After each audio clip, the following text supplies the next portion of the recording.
ইন্নামা ইয়াতাকাব্বালুল্লাহু মিনাল মুত্তাকিন।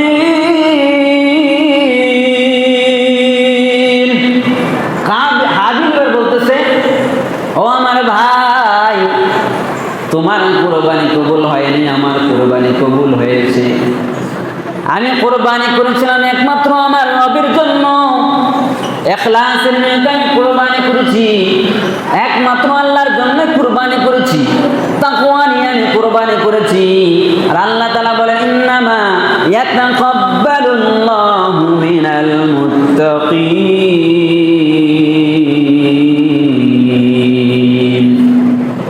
নিশ্চয় আল্লাহ রাব্বুল আলামিন মুত্তাকিনদের কুরবানি কবুল করে থাকেন, মুত্তাকিনদের আমলি কবুল করে থাকেন। যারা তাকওয়া নিয়ে আমল করে তাদের আমল কবুল, যারা ইখলাস নিয়ে আমল করবে তাদের ইখলাস নিয়ে আমল করা কবুল হয়ে যাবে। এজন্য আল্লাহর নবী সাল্লাল্লাহু আলাইহি সাল্লাম হাদিসে পাকে ইরশাদ করেন, আখলিস দীনাকা ইয়াকফিকাল আমালুল কলিল। তোমার ঈমানকে খাঁটি করো, অল্প আমলি নাজাতের জন্য যথেষ্ট হয়ে যাবে। ঈমান যদি খাঁটি হয়, ঈমান যদি পাকা হয়, ঈমান যদি মজবুত হয়, আপনার তাকওয়াও মজবুত হয়ে যাবে। আপনি তাকওয়াবান, আপনি একজন পরহেজগার। আর এই তাকওয়া নিয়ে যখন আপনি কোনো ইবাদত করবেন, সেটা ছোট থেকে যদি ছোট হয়, ওই আমলটা আল্লাহ তাআলার কাছে কবুল হয়ে যাবে।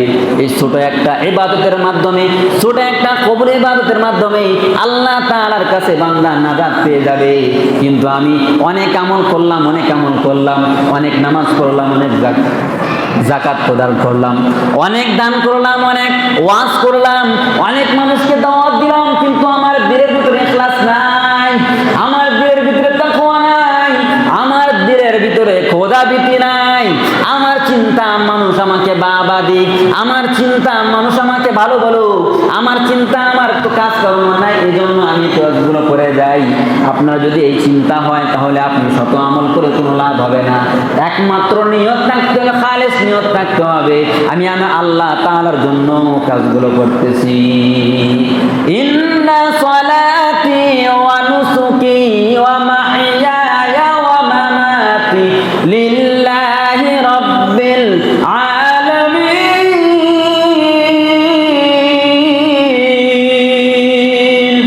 আমার নামাজ, আমার রোজা, আমার সবটা, আমার সব কিছু, আমার ইবাদত একমাত্র কার জন্য বলেন?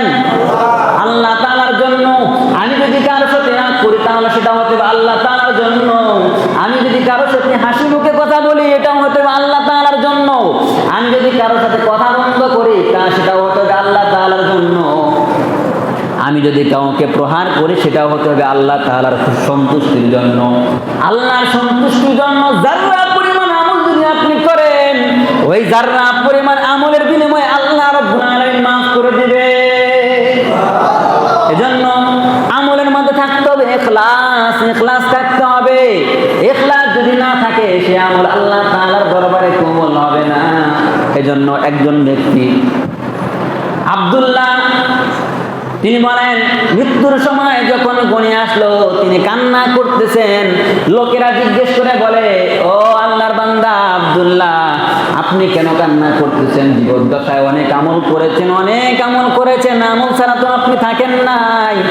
আব্দুল্লাহ ডাক দিয়ে বলে, আমি কান্না করি কেন জানো না? আল্লাহ রাব্বুল আলামিন কোরআনের মধ্যে বলেছেন, ইন্নামা ইয়াতাকাব্বালুল্লাহু মিনাল মুত্তাকিন। আল্লাহ রাব্বুল আলামিন একমাত্র মুত্তাকিনদের আমলে কবুল করেন, তাকওয়ার আমলে কবুল করেন। আমি আমল করেছি, আমি জানি না আমার কোন আমলটা তাকওয়ার আমল হয়েছে, আমার কোন আমলটা আল্লাহ তাআলার ভীতি নিয়ে হয়েছে, এটা আমার জানা নাই। যত আমল করেছি জানি না আমার কোন আমল কবুল হয়েছে। আমি অনেক আমল করলাম, আমার যদি আমল কবুল না হয়, জাহান্নাম ছাড়া কোনো উপায় নাই। এজন্য আবু দারদা রাদিয়াল্লাহু তাআলা আনহু বলেন, তিনি বলেন, আমার যদি একটা আমল কবুল হয়ে যায়, দুনিয়ার মধ্যে যা কিছু আছে, দুনিয়া এবং দুনিয়ার মধ্যে যা কিছু আছে, তার থেকেও বেশি আমি পছন্দ করি। একটা আমল আমার কবুল হয়ে যাওয়া, দুনিয়ার মধ্যে যা আছে, দুনিয়া এবং দুনিয়ার ভিতরে যা কিছু আছে, এই সব কিছুর থেকেও প্রিয় আমার কাছে এটা। কারণ আমল যত করলেন কবুলিয়াত নাই, ওই আমলের কোনো দাম নাই। আমলের পাহাড় নিয়ে উঠবেন, কিন্তু আমলের মধ্যে ইখলাস নাই। হবে না। কিয়ামতের দিন শহীদ উঠবে, শহীদ আমল নিয়ে উঠবে, বিশাল আমলের পাহাড়। আল্লাহ তাআলা ডাক দিয়ে বলবেন, ও শহীদ তুমি কি নিয়ে আসছো? শহীদ ডাক দিয়ে বলবে, আল্লাহ আপনার রাস্তায় যুদ্ধ করে আমি শহীদ হয়ে গেছি, আপনার রাস্তায় যুদ্ধ করতে করতে আমি শহীদ হয়ে গেছি আল্লাহ। আল্লাহ তাআলা ডাক দিয়ে বলবেন, না বান্দা না, তুমি তো আমার জন্য শহীদ হও নাই। আল্লাহ তাআলা শহীদকে ডেকে ডেকে বলবেন, ও শহীদ তুমি তো আমার জন্য আমল করো নাই, তুমি তো আমার জন্য শহীদ হও নাই, তুমি শহীদ হয়েছে মানুষ তোমাকে শহীদ বলবে, এই জন্য তুমি শহীদ হয়েছো। যাও শহীদ তুমি যাও, জাহান্নামে চলে যাও। মানুষ তোমাকে দুনিয়াতে শহীদ বলেছে, তোমার এই মূল্য তুমি দুনিয়াতে পেয়ে গেছো, এখন আমার কাছে কোনো প্রতিদান নাই, তুমি জাহান্নামে চলে যাও। এই বলে ব্যক্তিকে জাহান্নামের মধ্যে নিক্ষেপ করা হবে। এরকম ভাবে নামাজ ব্যক্তিকে ডাকা হবে, নামাজি এসো, তুমি কেন নামাজ পড়ছো? বলে আল্লাহ আপনাকে রাজি খুশির জন্য নামাজ আদায় করেছি। বলে না না না, মানুষ তোমাকে নামাজি বলবে, এই জন্য তুমি নামাজ আদায় করেছো। যাও নামাজ, দুনিয়াতে মানুষ তোমাকে নামাজি বলেছে, তুমি পেয়ে গেছো, তুমি জাহান্নামের মধ্যে চলে যাও। এরকম দানবীরকে ডাকা হবে, দানবীর তুমি কেন দান করেছিলা? দানবীর ডাক দিয়ে বলে, আল্লাহ আমি আপনার খুশির জন্য দান করেছিলাম। দানবীর ডাক, আল্লাহ তাআলা ডাক দিয়ে বলে, না, দুনিয়াতে মানুষ তোমাকে দানবীর বলবে, দানকারী বলবে, এই জন্য তুমি দান করেছো। যাও, দুনিয়াতে মানুষ তোমাকে দানবীর বলেছে, তুমি তো ফল পেয়ে গেছো, যাও তুমি এখন জাহান্নামে যাও। এজন্য যে কোনো আমল হোক না কেন, ওই আমলটা যদি আল্লাহ তাআলার সন্তুষ্টির জন্য না হয়, ওই আমলটা আপনার আমার জাহান্নামে যাওয়ার কারণ হয়ে যাবে। এজন্য হাবিল ডাক দিয়া বলে, আমি যে আমল করেছি একমাত্র আল্লাহর খুশির জন্য করেছি। যে ব্যক্তি আল্লাহর খুশির জন্য আমল করবে, তাকওয়া নিয়ে আমল করবে, আল্লাহ রাব্বুল আলামিন একমাত্র মুত্তাকিদের আমলেই কবুল করেন। এরপরে হাবিল দেখেন, এখানে সর্বপ্রথম কাবিলকে বলল, কাবিল তুমি আল্লাহকে ভয় করো, আল্লাহকে ভয় করো, আল্লাহকে ভয় করার উপদেশ দিয়েছে।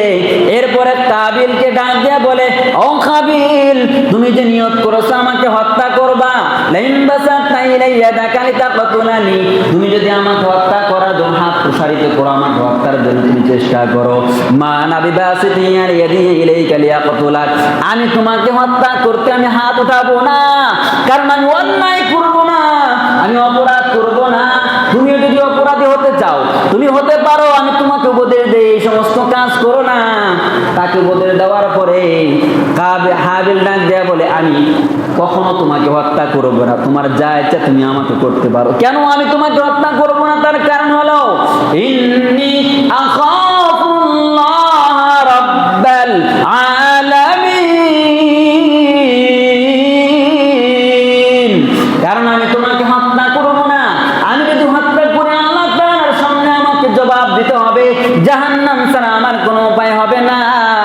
আর আমি রব্বুল আলামিন বিশ্ব প্রতিপালককে ভয় করি, আমি আল্লাহ রব্বুল আলামিনকে ভয় করি। এরপরে কাবিল ডাক দিয়া বলে, ইন্নী উরিদু আন তাবু আবি ইসমি ওয়া ইসমিকা ফাতাকুনা মিনাস সাহাবিন নার ওয়া যালিকা জাযাউয যালিমিন।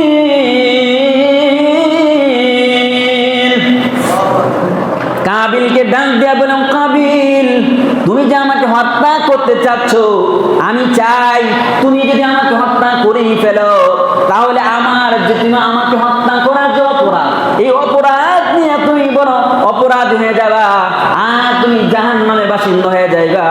আর মনে রাখো, যালিকা জাযাউয যালিমিন, আরে জাহান্নামী হয়ে যাওয়া এটা হলো জালেমদের প্রতিদান। ফাতাওয়াত লাউ নাফসুহু ফাতনাফি ফাকদালাউ ফাসবাহা মিনাল খাসিরিন।